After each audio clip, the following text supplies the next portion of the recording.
Have you ever met someone who was confidently, completely wrong about everything? Like they didn't just have an opinion, they had the opinion.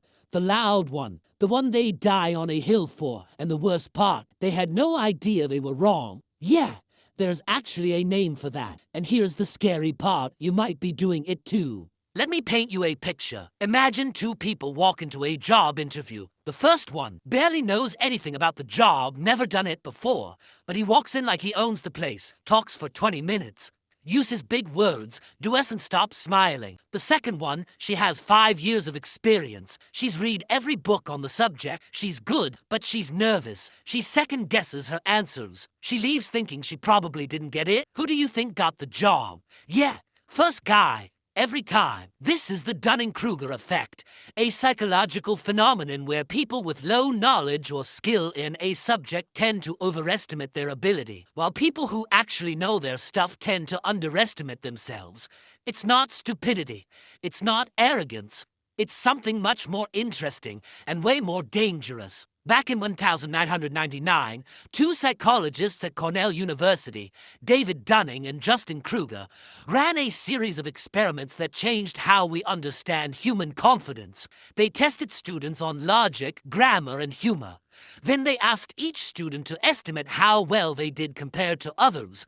And here's where it gets wild. The students who scored the lowest, they thought they were above average. Some of them thought they were in the top 25%. Meanwhile, the students who scored the highest, they actually understand their performance. They thought they did okay when they were actually crushing it. Why does this happen? Here's the thing, to know that you're bad at something, you need enough knowledge to recognize what good looks like. It's like trying to judge a painting when you've never seen art before. You just don't know what you don't know, and that is the trap. But here's where it gets even more interesting. The Dunning-Kruger effect isn't just about beginners. It's actually a curve. Imagine you're learning something new, let's say coding. Day 1, you write your first hello world and you feel like a genius. You're already thinking about your startup. Week 2, you try to build something real. Nothing works.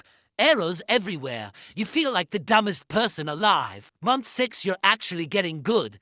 But now you realize how much there is still to learn, and somehow that makes you feel less confident than day 1.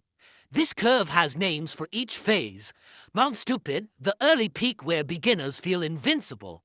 The Valley of Despair, where reality hits hard. The Slope of Enlightenment, where real growth happens quietly. And the experts, they live in a place of humble confidence, always knowing there's more to learn. The question is, where are you on that curve right now? Now let's bring this out of the lab and into your life. Because trust me, you've seen this everywhere. In social media, someone watches 3 YouTube videos about investing and suddenly becomes a finance expert in the comment section. Meanwhile, actual financial analysts are quietly double-checking their work before posting anything. In the workplace, the intern who's been there 2 weeks starts suggesting how to restructure the whole company.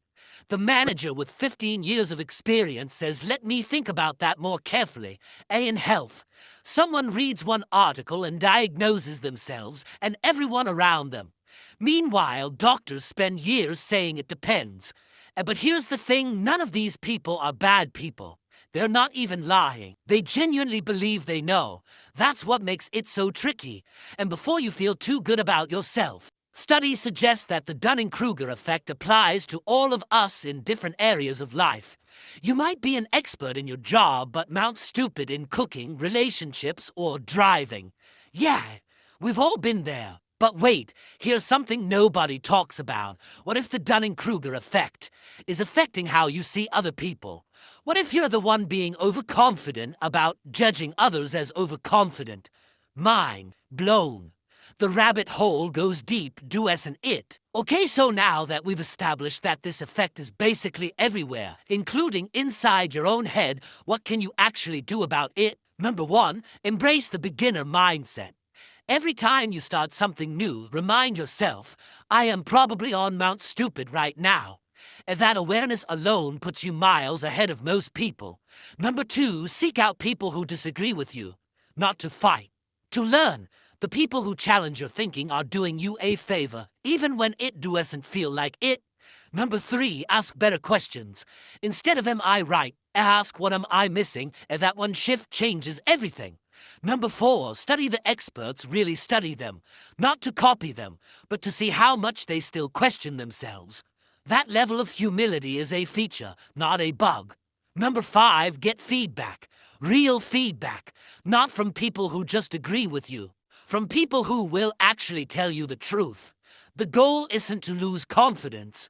It's to build accurate confidence, the kind that's based on reality, not assumptions. So the next time someone confidently tells you something that feels off, now you know what might be happening. And the next time you feel absolutely certain about something, maybe pause, just for a second, and ask yourself, am I on Mount Stupid right now? And because the smartest people in the world have one thing in common, they never stop questioning. Now, if this video made you think about how your brain works, you're going to want to watch the next one, because next time we're talking about a psychological effect so sneaky, it literally changes what you see without you even realizing it. Subscribe so you don't miss it, and drop in the comments what's one area in your life where you think you might be on Mount Stupid. I'll start video editing. See you in the next one.